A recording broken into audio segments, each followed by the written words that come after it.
Hello and welcome to. Oh, you brought everyone on at Jesus. once. Oh, hey. Hello and welcome to Sword Talk.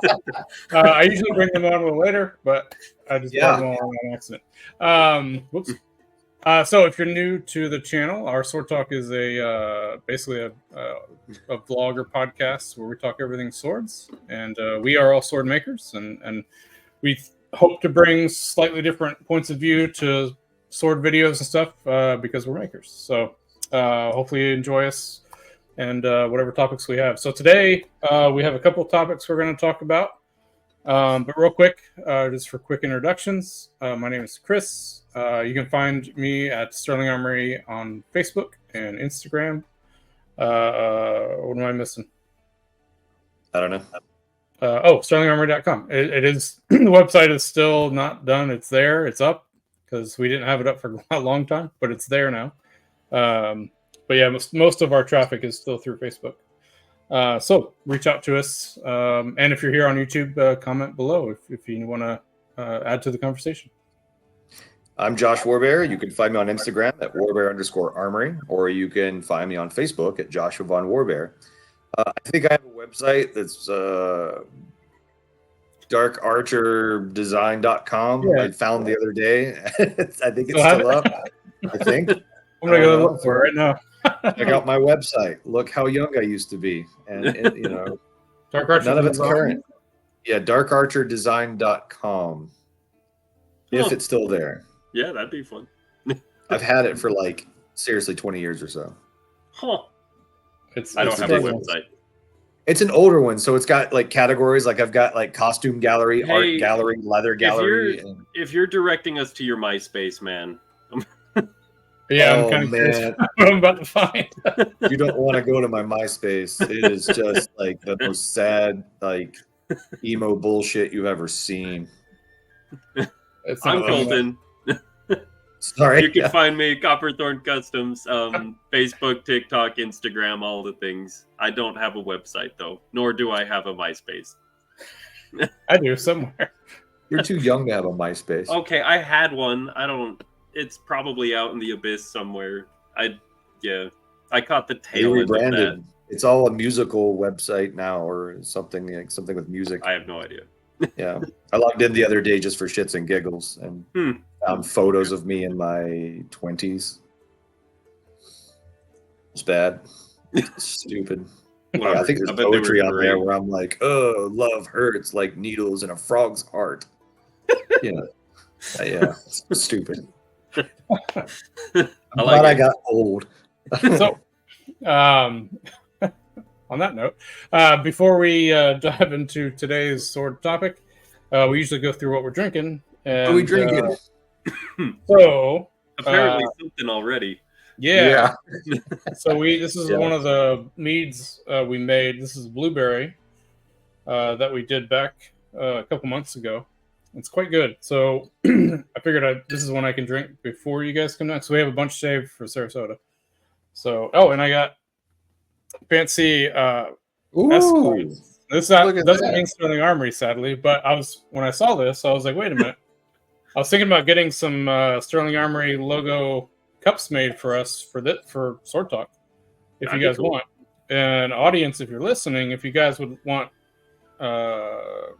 Sterling Armory swag in like a cup or a mug or anything, let us know. Let us know below. Let us know, and we'll start making it. Yeah. I mean, you did make those Sterling Armory coffee mugs. I did, yeah. Those are a little tiny though. We need something bigger. Yeah, we need some big cups. 12 ounces, minimum. 24. Ooh, strong. It's so strong. What are you guys drinking? Is that the mead that you made me try that you made when I came out last year? No, that was all gone. That was actually not quite as strong as our latest batch. It was potent. Whatever I tried was potent. Oh, it wasn't. Yeah, that stuff was a bit because we didn't ferment it as long, so it wasn't as potent as the new stuff. Well, I am drinking Oliver Winery Camelot mead, and out of this really interesting, it's got Joshua Von Warbear on it. This bulletproof glass. That was a gift from a friend named Lish that I played Call of Duty with online. That was awesome. got me a very cool glass. So, and she gives me shit about never using it on air. So here I am. There it is. Good. Take that, Badger. Yeah. It's pretty good. I was going to buy. Sorry, I didn't mean to interrupt you. I was going to buy the actual like Superstition meadery, but everybody knows it's delicious. And when you go for the good stuff, it's expensive, and the bottles are like $30 a bottle, $30 to $40 a bottle. So I decided for $15 a bottle, I would try the cheapest meads there, and it's pretty good. The taste is good. The taste is only dwarfed by the comforting fact that I know I didn't spend $150 on mead. I mean, we do that quite often, so yeah. I'm afraid to check how much I spent when I was in Germany. It was a lot. You don't want to know. Yeah. All right, you're up. I just have a Dr. Pepper with coconut rum. So, ooh, classic. That sounds pretty good. I've never tried that. The Dr. Coconut. Yeah, or the dirty Dr. Pepper. Dr. Cocoa Pepper. Dirty. Anyways. Dirty Pepper Nut. Yeah, that's the one. That's the one. Yeah, first try. Nailed it. Yeah. Hey, just edit out those other tries. Yeah. Cool. Yeah, we almost crossed some lines. I could see our faces realizing what we were trying hard not to. Yeah. Yep. Well, so we have a couple of topics today. First thing on is I took a poll a little while ago asking about what surface finishes people liked on their blades, and I polled everyone from stage combat folks that do all sorts of theatrical shows to martial artists to collectors to everyone I could think of. And I thought I'd get like a variation. So the options were, well, I didn't give options to start with until people asked. And then, so I did like mirror polished, like a high satin, a medium satin, a low satin, and then a rough grind, like a, kind of use the example of like a Hanwei, what do they call those? I forgot. Sharps or blunts?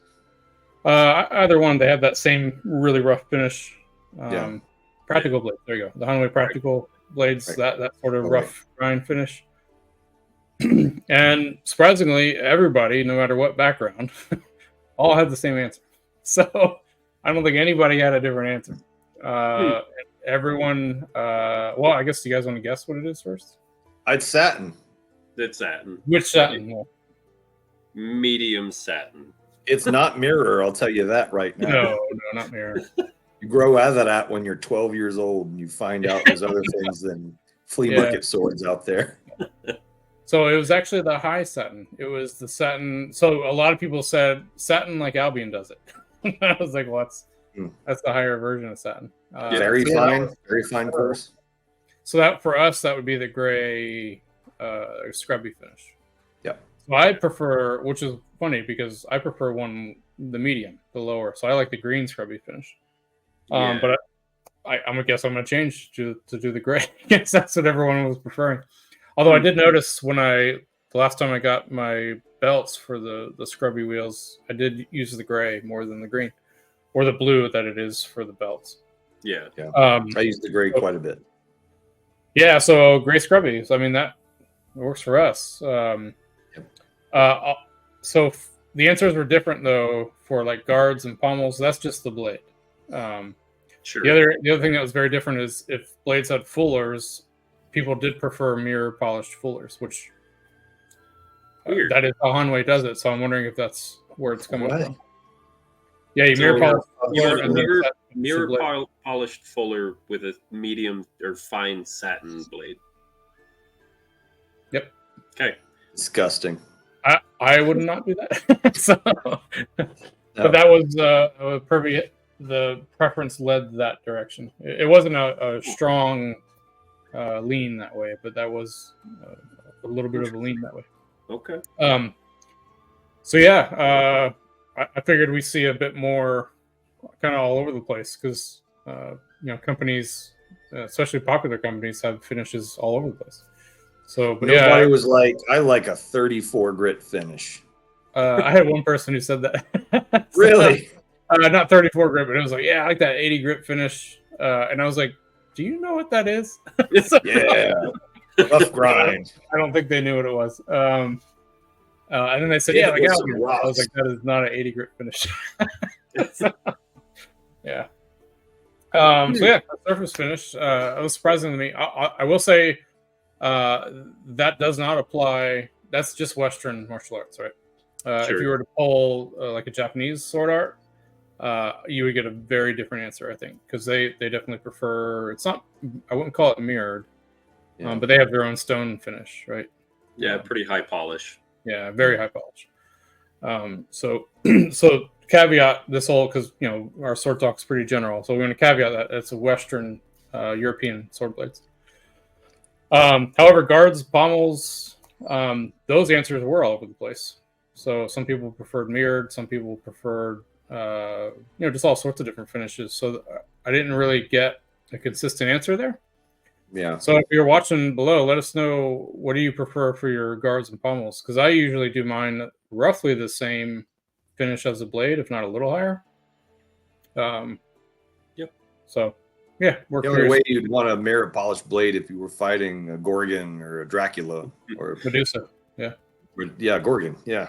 That's the only way you'd want a mirror polished anything. Like, come on, there's a tactical advantage to it. You don't want glare giving off your position to enemies. Come on. I would say mirror polished bronze looks very pretty. Yeah, I've never taken believe it or not, I've done bronze for so goddamn long, and I've never taken anything down to like a bright polish with bronze. I might do that just out of curiosity. Really, I've done everything to a gray Scotch Brite belt, and then it's good to go. Yeah. Like, have you seen the replicas of old Greek blades and their mirror polished bronze? They're really pretty. Let's check it out. Yeah. Basically, they come out of cast. They come pretty smooth, and it's really quick to buff them out to a mirror. So, yeah, my aesthetic is just, you know me. It doesn't look good. Yep. The whole Viking Walmart philosophy. Right. Awesome. So the other question I was hoping to pose, I haven't polled on this yet, but we were talking about it. I'm trying to remember who I was talking to with. Lately, there's been a lot of wire wraps on grips. I've seen a lot. I have a couple customers who do not like it because I made a blade specifically for a customer, and I thought they would like it. I felt terrible when they said, "No, I don't like wire wrap," and I was like, "Oh, shoot!" So how awkward is that? Yeah. So I'm curious what the audience thinks. So, do you prefer to wire wrap or not to wire wrap? If you know me, I love half wire wraps. My personal sword is the sword I fell in love with that got me really heavily into Western martial arts and long swords was a half wire wrap, that Gothic blade in Highlander. Yeah, so I love wire wraps. So what about you guys? They are beautiful. I love the look of wire wraps, especially when it's like stainless and bronze mixed together. I've heard people sometimes say they don't like the wire wraps because it chews up their hand. You have the wrong wire. Right? Exactly. It's either wire wrapped too crudely. I'll say, this is shamelessly plugging Chad Healy and Zach Suttles. They're working magic with their wire wraps. They look really good. And of course, Colton's looks amazing, and yours look amazing as well. I've never even attempted a wire wrap. It's being lazy. I will one day. I thought you did. Probably not. I mean, if you could remember what one it was, you got it on me. I don't know. I remember the spools of wire hanging on your walls. Yeah. I've made some wire. Yeah, I have made some wire. Chad. Oh, was that for Chad? Chad Healy showed me how to spool up some wire to prepare for the wire wrap. And I was like, oh, that is interesting. I think that was part of a trade. I was showing him how to do a sword. He was showing me how to do a wire wrap. And I just shoved it in a drawer, and I was like, cool, I'll get to that later. And then it never happened. I thought you did like a dagger or something. I don't know. Maybe I'm just remembering now. Yeah. I know. Yeah, I love them. In fact, I have one available right now. This guy back. Can't see that. I don't think. No, you can't see that. So the teal race skin wrap. So race skin and half wire.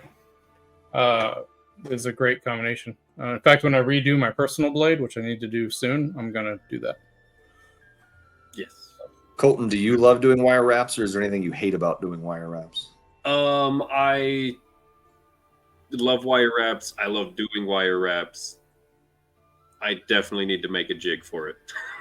Yeah, same. Well, I need to make a jig just for general handle wrapping. Yeah, definitely. I'm so tired of doing it by hand. Chad, if you're watching, please help us. Yeah. It's not hard to do. Just gotta get off my butt and do it. No, I know that's literally it. I'm just like he had that really good looking jig that he had made down at Combat Con. It's like I could go for one of those. Yeah, it's like seven ratchet wrenches just welded together. So Baltimore Knife and Sword has a whole tutorial on that thing on YouTube. Okay, I did not know that. Yeah, so it's pretty sweet. It's easy to do. Just need to do it.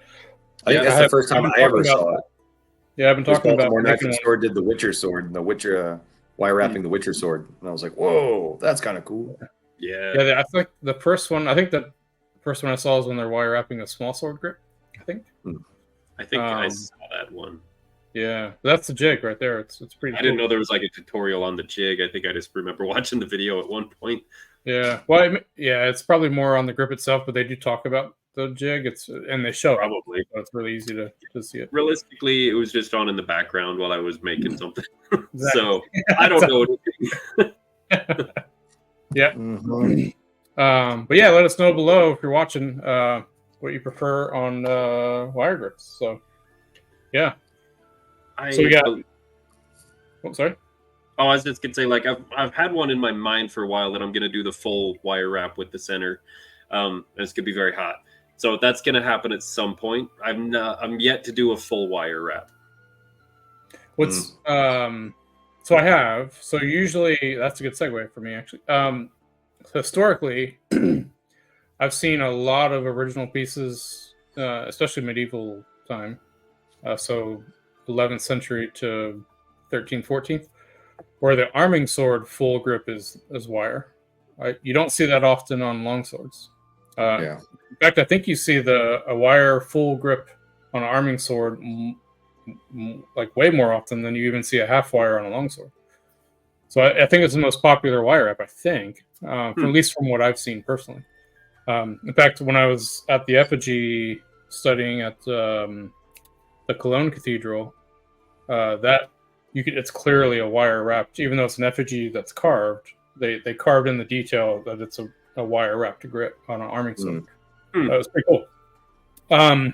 So I have done that before, but surprisingly, like I know Deltin does a lot of those, and I think that's it. I don't know if anybody ever does those. I like those, and I have done a few, but we don't get that request often at all. So, yeah.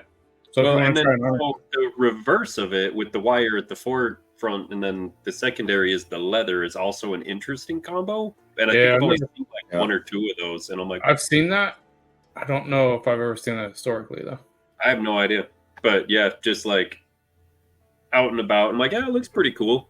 Never, it doesn't feel quite natural, but it looks good. So maybe I'll mess around with it someday. I don't know. I'm surprised we haven't seen more of it in fantasy blades, like historical fantasy type. So I guess we do see it in The Witcher sometimes, at least in the game, not in the show. Yeah, the game has a lot of wire wraps, right? Yeah. Seems like they do. But no, I don't think there's any in Lord of the Rings. All right. So that's really all the topics I have for today. But let's keep the train going here. The other question I had, so we've been getting into metal spacers a lot more for grips lately.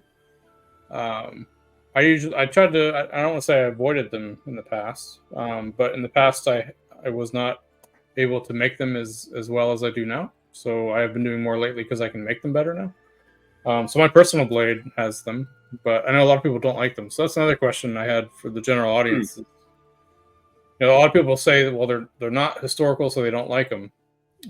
But we've found blades that do have them. So you can't really use that argument that's not historical, because that's not really true. So I'm curious what the current opinion is from the audience on that. Yeah, I mean, I think you know where me and Josh stand on this. Yes, they're fucking awesome. They're so hot. I would put them on every.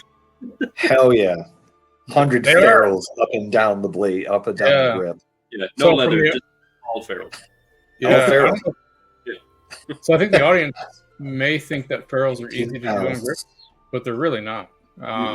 Especially if they're done correctly. They're very difficult to make because you got to especially fit that ferrule to the shape of your grip.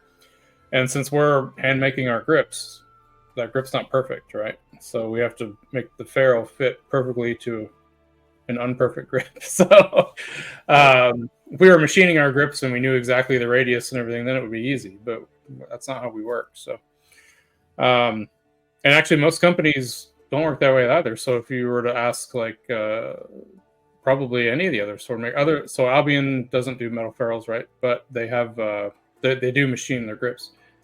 So they could probably do it a bit easier if they had a sword that did it. I'm trying to think of, does any other movie line swords have that? I don't think so. What? So Albion has the movie lines, film swords. Got it. I don't know if any of those have a metal ferrule. They might.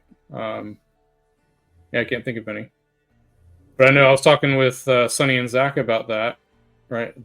They hand shape their grips too. They're not machines. Yeah. So it's the fun way to do it. Yeah.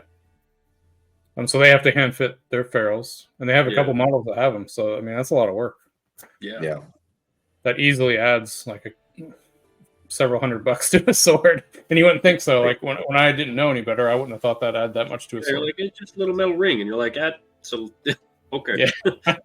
Okay. Somebody told me one time they thought that we just bought like rings that you put on your finger and then squish them oval and then put them on a sword. It's like, no, maybe that would work. Maybe, yeah. But you have to have a very large finger. Right. Yeah. Yes. So I thought that was funny. That's what they thought it was. So aren't there any manufacturers that do that? Like they buy a hollow bar and cut like a 1/2-inch ring and squeeze it in a vise till it's over, and then just shape it and slide it over, and then do another riser around that and go around and then leather wrap the whole thing. I mean, you could. Yeah. Well, I don't do it. Way to do it. So, I don't know. Now you're making me think. So, have I been doing it wrong this whole time? Yeah. Son of a bitch. Put things in a vise and crush it. That's like the answer to everything. Every problem you've got is crush it. I don't know. That would be very tough to match to a grip, though. Correct. Yeah. Unless you match the grip to the ring the other way around, right? So, which I don't think that'd be too comfortable. But I don't know. That's me. A lot of different sword options we're asking the audience about today. So yeah, let us know below. We have our last sword talk. We talked about our upcoming events, but we didn't have Colton on at the time. So now we have Colton. Hopefully you'll see him maybe at Sarasota. Maybe. That's kind of a slim maybe. Slim maybe. We're hoping they can make it down, but if not, we understand because we got a lot of stuff going on in between that whole time period. Yeah. But Fright Fight will just be Josh and I, but Colton will have some pieces down there. So if you want to see some pieces, come on by the booth. And we just dropped the Fright Fight vlog from last year because we forgot to do it last year. Or I forgot. Preview for this year, so I was wondering why, so I took a lot of video last year, and I was wondering why my drive was so full. I was like, why do I have no memory left in my drive? I was like, I have a whole, literally 3 days of hours of video stored there. So it's been there for a year. So so I pulled it all off, and now I got plenty of room. But yeah, the vlog came out good. It's a bit long, but I thought it was good. So get to see all of it.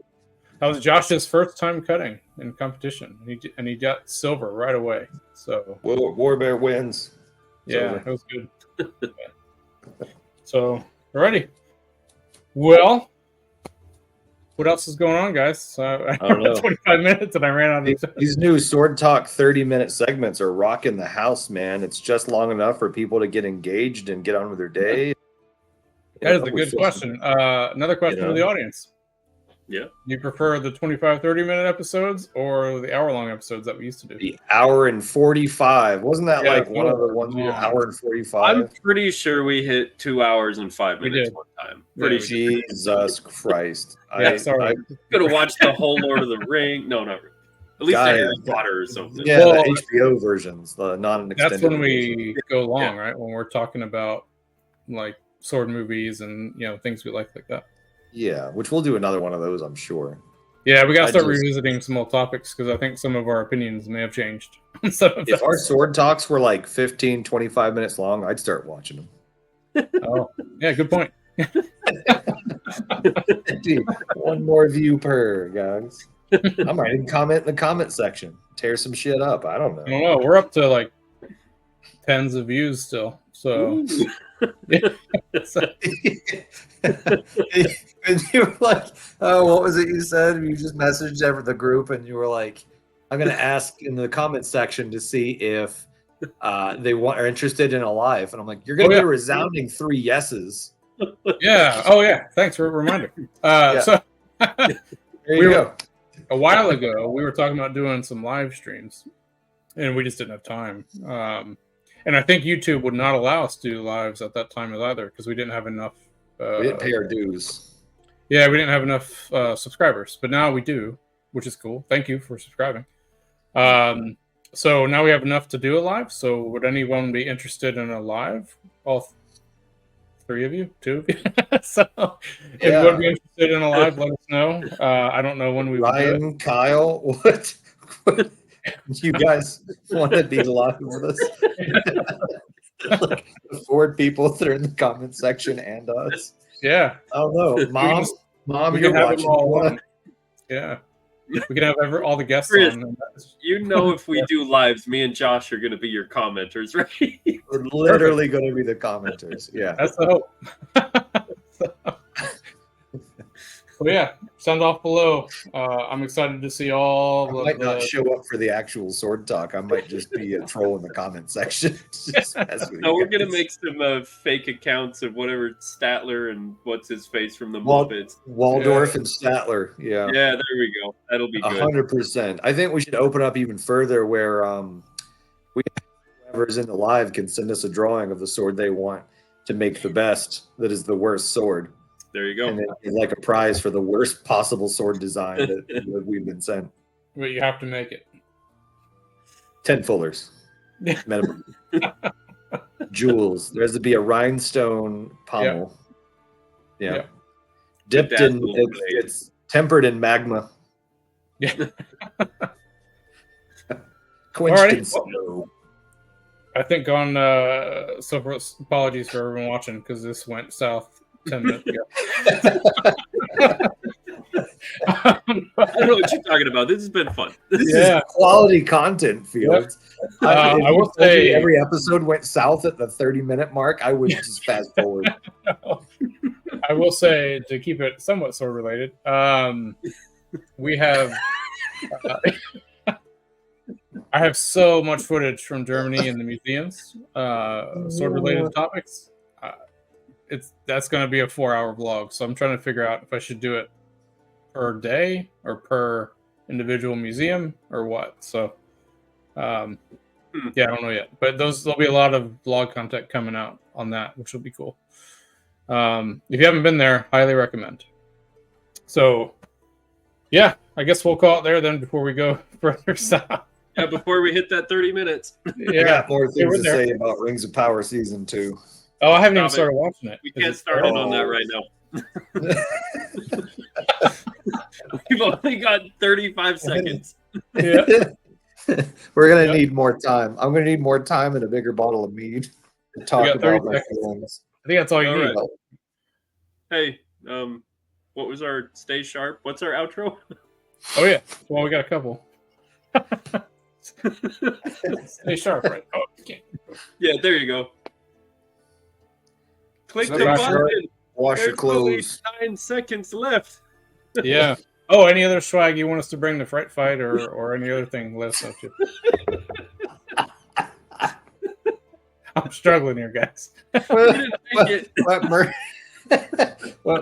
We're coming soon. Sterling Armory thongs, manties, boxer briefs.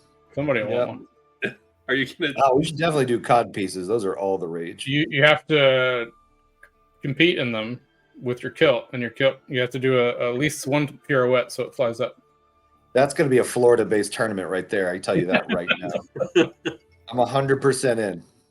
All right, yeah, awesome. Claymore cutting. Yeah, so you have to spin every time you swing. Oh, right. Jesus! Well, thanks for watching. Pepper nut treating you. Good. Yeah, I'm Chris. SterlingArmory.com, Facebook. Yeah. I'm Warbear. Whatever. It's fine. Colton, Copperthorn, War Cub. We will catch you guys. Later, guys. Thanks for joining. Yeah.